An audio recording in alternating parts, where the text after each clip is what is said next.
Hi, everyone. Welcome to our webinar. My name is Tashia Rasul. And my name is Emily Flaz. We're attorneys here at the LOIS Law Firm.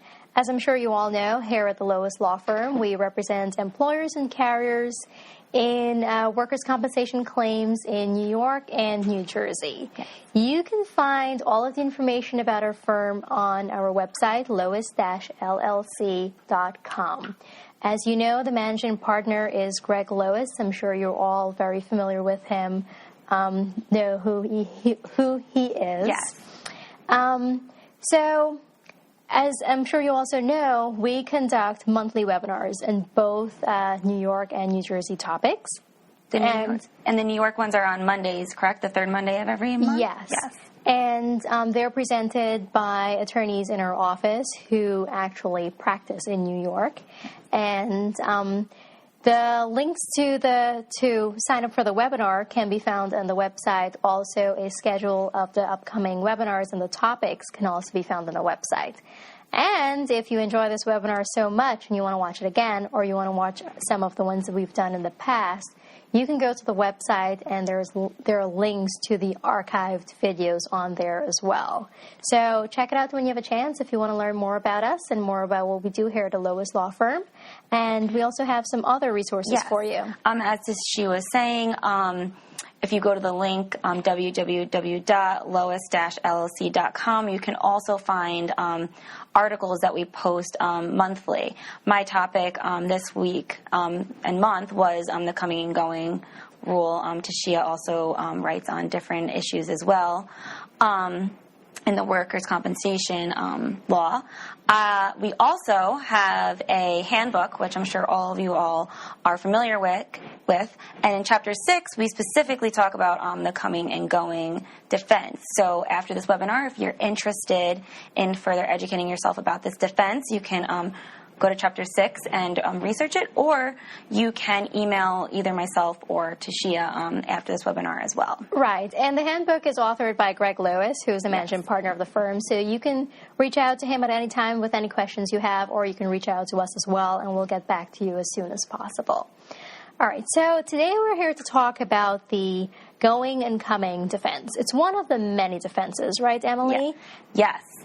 Specifically, we have had other webinars regarding the defenses of notice, statute of limitations, non-employee, intentional, recreational, personal actions, and lunchtime. However, as Tashia said, today we're talking about the coming and going defense. Right. In New York workers' compensation law, there is a presumption that if an accident occurs in the course of the employment, it is presumed to arise out of the employment and is therefore compensable. Mm-hmm. However, there are certain exceptions to this. Certain defenses to this, which is today what we're talking about, the coming and going defense. Mm-hmm. The coming and going defense is something that we use when the accident does not actually occur at the workplace, and therefore it is considered not to be arising out of the course of the employment. Right. However, there are exceptions Of course there are exceptions, right? Of course there are exceptions to the coming and going defense. Specifically, the exceptions are outside workers, special errands, paid travel expenses, and home office situations. And these are only some of them. We only have time to go through a few because we want to give you an idea of the types of situations that would possibly come up as an exception, and to give you an idea of the circumstances or situations that could trigger the going and coming defense. More information about additional types of situations are also in the handbook as well, so you can take a look there too. Or you can feel free to reach out to us with any questions you have of any particular situations. Exactly. And regarding the parking lot exception, typically this arises when an employee slips and falls in a parking lot, and he commonly commutes to and from a fixed work site. Mm-hmm. The special errands defense exception to the defense arises when an employee, as you have previously stated, I believe, is directed by the employer to engage in a special errand on behalf of the employer. Yeah, something that may not be typically part of the employment, but we'll talk a little more about that. Yes. So, what do we do when we have situations like these? That's one of the first questions that employers and carriers ask. Well, excuse me, if we do nothing, it's deemed compensable, right? Like any regular workers' compensation claim that involves, let's say, the issue of whether an accident even occurred or whether there was proper notice or causal relation, if you don't do anything, it's presumed to be compensable. So because these situations are very fact-specific and the record must be developed, what we recommend is denying them. Deny them outright and conduct investigation. The reason is if you go ahead and you do nothing or outright accept the claim, then it's virtually impossible to go back and say, hey, we now want to deny because we don't believe it's compensable. Exactly. And typically in claims that we're denying, we file a 404 and a short 04. Right. Or a 404, right, if it's the first pleading that's being filed. Yes. So it's being denied the same way as any other claim is being denied. So we'd recommend that the carrier file the FROI or SROI 04, and your attorney typically files the P at 16.2 and must file the OC 400.5. Yes. And a reminder, in order for it to be timely, it must be filed within 25 days of the notice of indexing. Yes. Okay? So we'll talk a little about some of the situations that trigger the going common defense and look at some of the factors that the courts have looked at in determining whether there's a defense or whether it should be compensable.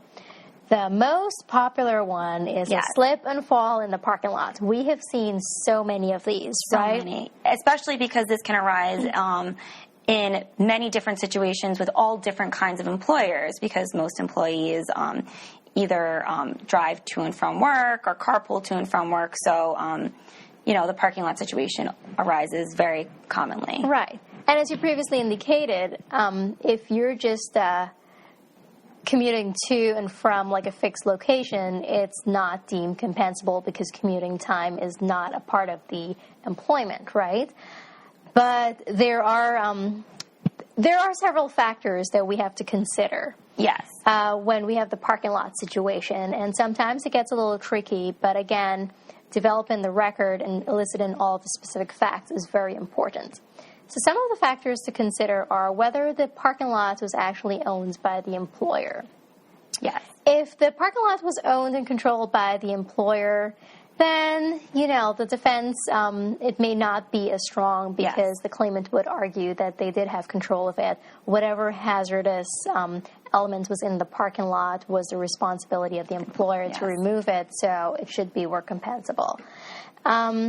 Similarly, like you said, if it was owned by the employer, but also if it's not owned by the employer but maintained by the employer, the claimant may also argue that the coming and going defense does not apply here because, again, as you said, the employer maintained it and had control over the parking structure and parking lot. Right, and by maintaining, we mean, like, who does the snow removal or who fills the potholes or who takes care of, like, the flooding issues in the parking lot, right? Mm-hmm. And one of the other factors that they look at is, well, was the employee directed to park in a specific location in the parking lot that, I guess, caused him to sustain the injury that he's alleging he sustained, right? So these are situations where, for example, the employer is telling the employee to park far away from the building so that the closer parking's for the customers, right? Yes. In that situation, the employer is actually directing the employee where to park. So if an injury happens in the parking lot and it happened in the area where there was something that's peculiar about it, that could have been avoided or prevented or not be present if they had parked closer, they can very well argue that because they told me to park in this particular area, it should be compensable. Yes, and I think, as you said, this often arises in retail situations where the employer is a retailer and they have customers that want to park closer to the entrance or exit of the establishment. Therefore, the employer directs the employees to park at a far-off parking lot or a specific area of the parking lot to provide easier ingress and egress for the customers. Right. So when you have an employer with a situation that's a retailer, and there's a claim involving an employee getting injured in the parking lot, this is something to further investigate. Yes, absolutely. Mm-hmm. So what about travel time? So for travel time, typically when an employee is traveling or commuting to and from a fixed location, and he's injured during that commuting time, the claim is not compensable. However, for the example of the traveling salesman, where travel is inherent in his employment and he is injured during that travel time, the claim is often found compensable by the board and by the courts. Again, this is because travel is so inherent in his employment, and therefore the board finds that that period is in furtherance of his employment. Right. It's a part of his job. I mean, he has to travel to locations in order to be the salesman that he is, right? He has to go to different locations to try to sell whatever he's trying to sell. Yes. Right? And as displayed in this example, the most common situation is when an employee is like a consultant or a pharmaceutical salesman. Let's say he's injured while he's taking a flight to a different location and slips and falls in the airport. Although he's commuting to a not fixed location and traveling, that travel is so inherent in his employment that the boards obviously find this, or commonly find this claim compensable. Right. Mm-hmm. Okay, so another example of an exception, right, is the special errands situation. Now, there's really no bright line about what's a special errand or what isn't a special errand, or, how it could be deemed to be a work compensable claim. The courts have said that there are factors that need to be examined to determine whether the employee was engaged in a special errand. Okay. And two of these factors are encouragement by the employer and facilitation by the employer. Now, in a landmark case of Nicosia, this is a situation where the claimant was a security guard, right? Mm-hmm. He worked for the transit authority, the power authority, and the employer, as part of the employment, mm-hmm. provided the service where they can take their uniforms to a particular dry cleaner or a list of dry cleaner to get them cleaned. Mm-hmm. And one day, the claimant, after work, took his uniform to the dry cleaner, and after leaving the dry cleaner, he got into a car accident and he was seriously injured. Now, this claim went up the chain through the appellate division. Yes. And it found that the Court of Appeals found that the claim was compensable. And it was compensable because it was an activity that was encouraged by the employer. They said, hey, go take your uniform to this particular dry cleaning place. You get like a discount, or you wouldn't have to pay for it. And the employer also facilitated it by setting up or making the arrangement for the dry cleaning facility to accept the uniforms and clean them. Right? And the board found that because the employer also benefited from it, the employer did receive some benefits, that it's work compensable. Yes. Like you said, based on the facts of that case, the employer specifically encouraged and facilitated the employee to travel to that laundromat. And even though he was on his way home, it's interesting that the board found, and the Court of Appeals actually found, that the claim was compensable because his traveling to that laundromat was a benefit and encouraged and facilitated by the employer. Right. And then another example would be a situation where, let's just say, for the example, the employer is having an event after work. Mm-hmm. And the employer asks one or two of its employees to go pick up, like, food or, drinks that are needed for the event. That would be a special errand, right? Yes. Because it's being done for the employer, requested by the employer, encouraged by the employer. Yes. Of course, with any situation, it must be developed, right? The facts must be developed. Yes. So we're just like giving examples of situations where it could be an exception to the going and coming defense. Yes. But everyone, the facts must be developed to see if it's actually what, like a special errand or was like travel time. Yes. So, because, all right. Yeah, because you said the factors are like encouragement and facilitation. These facts, and every employer may encourage and facilitate these special errands or these facts so differently. The facts surrounding the incident are so important, as you said, to develop the record. Mm-hmm. So then we have the home office situation, right? Yes. With regard to the home office situation, because so many employees in this day and age work from home, the board has now looked at the home office situation. And they're finding that it's not unusual for employees to actually be working from home. No. So a lot of the claims could be compensable, right? Yes, a lot of the claims are typically found compensable. However, the most important factor is whether the employee was actually working while at home when the injury was sustained. Right. For example, you might have an employee that either typically works from 9 to 5 at home, or works, biweekly or only a couple of days a week from home. But let's say, for example, he's typing on his computer and he goes to print a piece of paper out, and while walking to go pick up something from the printer, he trips and falls and sustains an injury. Right. Although the employee is at his home, the board would likely find this claim compensable because he was injured during the course of his employment. Mm-hmm. However, a situation where the claim would likely not be found compensable is where, although the claimant may be working from home that day, he goes to take out his garbage and trips and falls in his driveway. Mm-hmm. Because there was no furtherance of the employment during that walk to drop off the garbage, he would not be found to be been injured in the course of his employment. Right. And it's a little more difficult to defend the situations where it's a home employment, because there's almost always no witnesses, or at least no witnesses in favor of the employer or the carrier, right?